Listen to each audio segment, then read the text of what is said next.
नमस्कार दोस्तों, स्वागत है आपका मैथ्स विद कौशल में। दोस्तों आज हम गुरुत्व और गुरुत्व के अधीन गति को हम पढ़ेंगे। दोस्तों अगर आप हमारे चैनल पर नए हों तो मैथ्स विद कौशल को सर्च कीजिए और प्ले लिस्ट में आपको साइंस की और मैथ की वीडियो आपको मिल जाएंगी, वहाँ से आप देख सकते हैं। और ये सीरीज़ एनटीपीसी और ग्रुप डी के लिए बहुत ज़्यादा इंपॉर्टेंट है, क्योंकि रेलवे में क्या होते हैं फ्रेंड्स, क्वेश्चंस क्या होते रहते हैं, रिपीट होते रहते हैं। तो चलिए दोस्तों हम वीडियो को शुरू करते हैं। देखिए पहला क्वेश्चन क्या है इसमें, मुक्त रूप से गिरने केवल खालिस्तान में संभव है, बताइए। 664 क्या है, मुक्त रूप से गिरना केवल क्या है, निर्वात में ही संभव होता है। ठीक है फ्रेंड्स, क्योंकि निर्वात में कोई वस्तु एक मुक्त रूप से गिरती है, क्योंकि वहाँ वस्तु पर घर्षण का कोई प्रभाव नहीं होता है। तो चलिए, गुरुत्व बल खालिस्तान के बीच आकर्षण बल द्वारा परिभाषित होता है, बताओ। 665 ऑप्शन नंबर बी, दो द्रव्यमानों के। ठीक है, यह होता है न्यूटन के गुरुत्वाकर्षण के नियम के अनुसार। चलिए फ्रेंड्स, 666 क्या है, देखो। वह बिंदु जहाँ पर एक वस्तु का संपूर्ण भार कार्य करता है उसे खालिस्तान कहा जाता है, बताइए। 666 का क्या कहा जाता है, उसको गुरुत्वाकर्षण का केंद्र उसको हम कहते हैं। एक वस्तु का द्रव्यमान 10 kg है, पृथ्वी पर इसका भार क्या होगा, और जी का मान दिया हुआ हमें 9.8 मीटर पर सेकंड स्क्वायर। तो हमें निकालना क्या है, इसका भार। तो भार कितना होता है, mg, m का मान कितना 10 और g का मान कितना 9.8। तो बताओ 10 की गुणा 9.8 से करेंगे तो कितना आ जाएगा, 98 न्यूटन। ऑप्शन नंबर डी इसका आंसर हो जाएगा। ठीक है फ्रेंड्स, चलिए आगे चलते हैं हम। धरती की सतह पर मापने पर एक वस्तु का भार 60 न्यूटन है, चंद्रमा की सतह पर मापने पर इसका भार क्या होगा, बताइए। 670 देखो चंद्रमा पर जो होता है गुरुत्वीय त्वरण, यानी कि चंद्रमा पर जो गुरुत्वीय त्वरण होता है, चंद्रमा पर जो गुरुत्वीय त्वरण होता है वो कितना, पृथ्वी के गुरुत्वीय त्वरण का कितना होता है, 1/6 भाग होता है। ठीक है, तो चंद्रमा पर वस्तु का भार जो होगा, चंद्रमा पर वस्तु का भार होगा वो कितना हो जाएगा, यानी कि कितना, देखो इसका 60 न्यूटन है, यानी कि धरती का क्या है 60 न्यूटन है, तो बटे 6 तो कितना हो जाएगा बताओ, 10 न्यूटन। ऑप्शन नंबर ए इसका राइट आंसर हो जाएगा।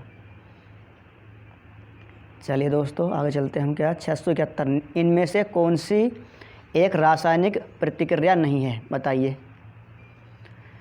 तो कौन से एक रासायनिक प्रतिक्रिया नहीं है, ऑप्शन नंबर सी, गुरुत्वाकर्षण। देखो अपघटन, ऑक्सीकरण और हाइड्रोलिसिस, ये क्या है, सब रासायनिक प्रतिक्रिया हैं, लेकिन ये रासायनिक प्रतिक्रिया नहीं है। अंतरिक्ष यान के अंदर अंतरिक्ष यात्री खालिस्तान वजन महसूस करते हैं, बताइए। 672 का देखो क्या, शून्य वो महसूस करते हैं। अंतरिक्ष यान के अंदर अंतरिक्ष यात्री भारहीनता की स्थिति में होते हैं, जिससे वे अपना वजन शून्य महसूस करते हैं। गुरुत्व जी के कारण त्वरण बराबर कितना होता है, बताओ। 673 तो बताओ 673 का ऑप्शन नंबर डी, जी बराबर कितना होता है, GME/RE², GME और RE², ये होता है फ्रेंड्स। जी क्या है, गुरुत्वाकर्षण नियतांक, और ME क्या है, पृथ्वी का द्रव्यमान, और RE क्या है, पृथ्वी की त्रिज्या।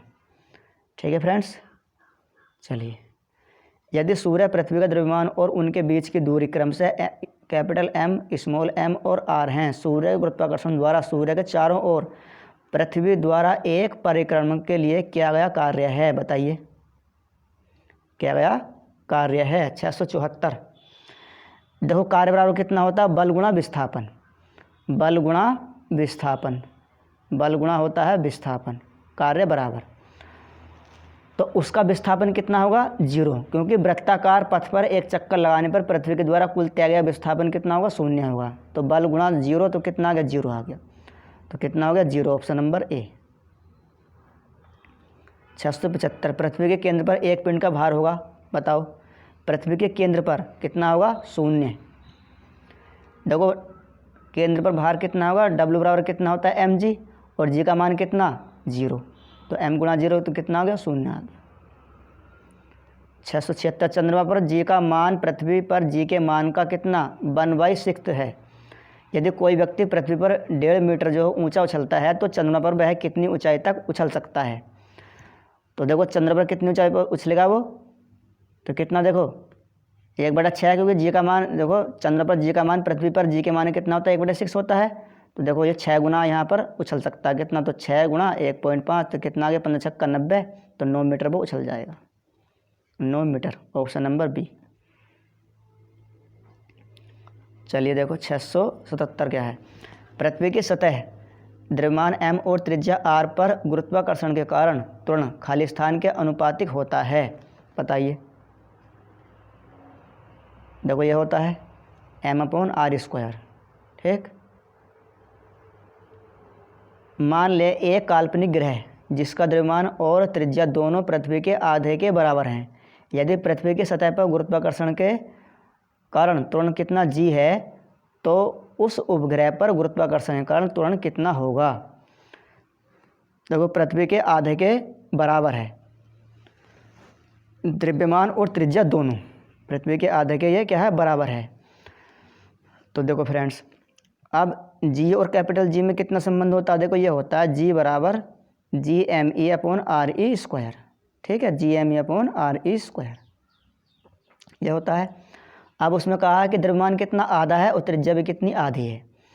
तो जब द्रव्यमान आधा है त्रिज्या भी आधी है, तो देखो इसमें रख दो अब g गुणा का द्रव्यमान कितना लेना है हमें आधा, यानी कि GME/ कितना 2, और बटे त्रिज्या में कितनी लेनी आधी, यानी कि आधी, इसका हम वर्ग करेंगे तो देखो कितना हो जाएगा, देखो RE² बटे कितना 4, क्योंकि वर्ग करेंगे आधा है तो।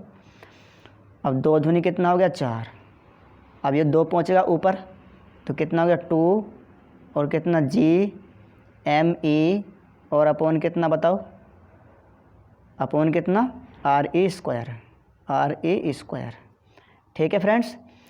तो देखो अब इसको समीकरण नंबर हम 1 मान लें तो g का मान देखो हम यहाँ से डालेंगे तो कितना जाएगा, देखो यहाँ से इसको अगर हम g' मान लें तो g' बराबर कितना जाएगा 2g आ जाएगा। देखो यहाँ से ये g का मान है, यहाँ से ये इसका समीकरण नंबर 1 से, तो g' बराबर कितना 2g, तो कितने 2 गुणों के, तो बताओ ऑप्शन नंबर कौन सा होगा इसमें, ऑप्शन नंबर डी इसका राइट आंसर हो जाएगा 2g के, ठीक है फ्रेंड्स।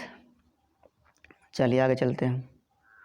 गुरुत्व त्वरण g खाली स्थान पर निर्भर नहीं करता है, बताइए। गिरने वाली वस्तु के द्रव्यमान m पर यह निर्भर नहीं करता है, ठीक। 682 का ऑप्शन नंबर कौन सा, बी। क्योंकि देखो जब भिन्न भिन्न द्रव्यमान की दो वस्तुओं को मुक्त रूप से वायु की अनुपस्थिति में ऊपर से नीचे गिराया जाता है तो दोनों वस्तुएं जमीन पर एक साथ गिरती हैं, क्योंकि गुरुत्व त्वरण जो है जी का मान गिरने वाली वस्तु के द्रव्यमान पर निर्भर नहीं करता है, इसलिए। 683 पृथ्वी पर किसी वस्तु का भार 200 न्यूटन है और द्रव्यमान 220 kg है, तो गुरुत्व त्वरण का मान क्या होगा, बताओ। कितना भार कितना इतना है, देखो इसका W बराबर कितना होता है mg, तो 200 बराबर W का मान 200, m का मान 20 और a का मान हमें निकालना है, तो 20 मतलब कितना आ गया 10 क्या मीटर पर सेकंड स्क्वायर। ऑप्शन नंबर कौन सा होगा इसका, option number B, 683 option number B. चलिए 685 चंद्रमा की सतह से लाए गए चट्टान पर क्या असर होगा, तो बताओ क्या असर होगा 685 का। देखो इसके भार में क्या होगा, परिवर्तन होता है। क्यों, चंद्रमा की सतह से लाए चट्टान पर क्या असर होगा, क्योंकि इसके भार में क्या होगा, परिवर्तन होगा।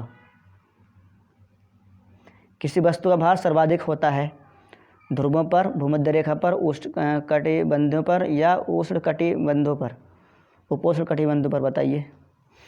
687 का ऑप्शन नंबर देखो ध्रुवों पर किसी वस्तु का भार सर्वाधिक होता है। किसी वस्तु का पृथ्वी की सतह पर द्रव्यमान 60 kg है तो चंद्रमा पर इसका द्रव्यमान कितना होगा। देखो द्रव्यमान में कोई भी अंतर नहीं होता है, कितना द्रव्यमान हमेशा समान रहता है, द्रव्यमान कितना होगा 60 kg ही रहेगा हमेशा, लेकिन भार में अंतर पड़ता है। दोस्तों आप ध्यान रखना बिल्कुल, भार में अंतर पड़ता है, जबकि द्रव्यमान पर कोई प्रभाव नहीं पड़ता है, द्रव्यमान हमेशा उसका सेम ही रहता है। तो 689 का ऑप्शन नंबर कौन सा, 20 का राइट आंसर हो जाएगा। 692 देखो फ्रेंड्स, इसमें जो अच्छे अच्छे क्वेश्चन हैं मैंने केवल वे ही लिए हैं। पृथ्वी पर किसी वस्तु का भार चंद्रमा पर इसके भार का कितने गुना होता है, बताओ। 692 का बताओ कितना गुना होता है, 6 गुना। पृथ्वी पर, देखो ध्यान से पढ़ो प्रश्न को, पृथ्वी पर किसी वस्तु का भार चंद्रमा पर इसके भार का कितने गुना होता है, 6 गुना होता है। यानी कि अगर हम चंद्रमा निकालेंगे तो 6 गुना कम होगा और हम पृथ्वी पर निकालेंगे तो 6 गुना अधिक होगा। ठीक है, चंद्रमा पर किसी वस्तु का भार पृथ्वी पर इसके भार का कितने गुना होता है। देखो ये ऑप्शन देखो, बिल्कुल ये क्वेश्चन अलग है और ये कितना गुना होता है, 1/6 गुना। 697 का ऑप्शन नंबर ए। ठीक है फ्रेंड्स, और घुमा फिरा के पूछा गया है प्रश्न ये, उस वस्तु का द्रव्यमान क्या होगा जिसका भार पृथ्वी पर 196 न्यूटन है, बताओ। और जी का मान हमें दिया हुआ है इतना, वस्तु का भार निकालना है हमें। देखो W बराबर कितना होता है फ्रेंड्स, W बराबर कितना होता है mg, और W बराबर कितना होता है mg। हमें द्रव्यमान निकालना है और भार दिया हमें 196, m का मान हमें निकालना है, g का मान कितना 9.8, दशमलव हटाएंगे 0 बढ़ाएंगे, 98 से देखो कितनी बार कटेगा, 2 बार ये और 0, तो कितना आ गया उसका द्रव्यमान 20 kg, मतलब ऑप्शन नंबर इसका बी, 700 का ऑप्शन नंबर 20 का राइट आंसर हो जाएगा। 731 देखो क्या है, एक कार एक बहिर्गत भाग से गिरती है और क्या है फ्रेंड्स, देखो और 0.9 सेकंड में भूमि पर गिरती है। ठीक, और जी का मान दिया हुआ 10 मीटर प्रति सेकंड स्क्वायर। तो भूमि पर टकराने के दौरान इसकी चाल क्या है, बताओ। अब देखो यहाँ से प्रारंभिक वेग, तो उसका यू का मान कितना आगा, 0 आगा। ठीक, यू का मान 0 और टी का मान हमें दिया हुआ कितना, बताओ। टी का मान दिया हुआ है 0.9 सेकंड, 0.9 सेकंड। ठीक है, तो गति का प्रथम समीकरण लगाओ, कितना होता है, बी बराबर यू प्लस ए टी होता है, बी बराबर यू प्लस ए टी। ठीक है, वी का मान हमें निकालना है, यू का मान 0 है, प्लस ए का मान कितना, यू प्लस ए टी या यू प्लस जी टी, क्योंकि गुरुत्वीय त्वरण के कारण जी लिया जाएगा इसमें। तो जी का मान देखो, जी का मान हमें कितना दिया हुआ है 10, जी का मान 10 और टी का मान 0.9 सेकंड। तो कितना आएगा, देखो कितना आ गया, 9 आ गया, कितना, मीटर प्रति सेकंड। ऑप्शन नंबर कौन सा होगा इसका, बी, ऑप्शन नंबर 20 का राइट आंसर हो जाएगा। 735 देखो क्या है, 735 है, एक वस्तु पर लगाए गए गुरुत्वाकर्षण बल को क्या कहा जाता है, बताओ। तो क्या कहा जाता है फ्रेंड्स, इसमें ये वजन कहा जाता है। 739 चंद्रमा पर आवाज़ क्यों नहीं सुनी जा सकती, बताओ। वेरी वेरी इंपॉर्टेंट क्वेश्चन है। देखो चंद्रमा पर कोई वायुमंडल नहीं है और ध्वनि बिना माध्यम के यात्रा नहीं कर सकती, इसलिए ऑप्शन नंबर इसमें कौन सा, ऑप्शन नंबर सी। ध्वनि क्या होती है, यांत्रिक तरंगें होती हैं जिनके संचरण के लिए माध्यम यानी कि माध्यम का होना आवश्यकता है, माध्यम जैसे ठोस द्रव गैस। और चंद्रमा पर तो निर्वात होने के कारण ध्वनि का संचरण नहीं होता, तो इसलिए क्या है, वहाँ कोई आवाज़ सुनाई ही नहीं दे सकती हमें। ठीक है फ्रेंड्स, तो दोस्तों आज के लिए बस इतना ही, हम मिलते हैं अगली वीडियो में। तब तक के लिए दोस्तों आप हमारी पिछली वीडियो देख लीजिए और मैथ्स विद कौशल को आप सर्च करके जितनी वीडियो हैं दोस्तों आपको प्ले लिस्ट में मिल जाएगी साइंस की और मैथ की। ठीक है फ्रेंड्स।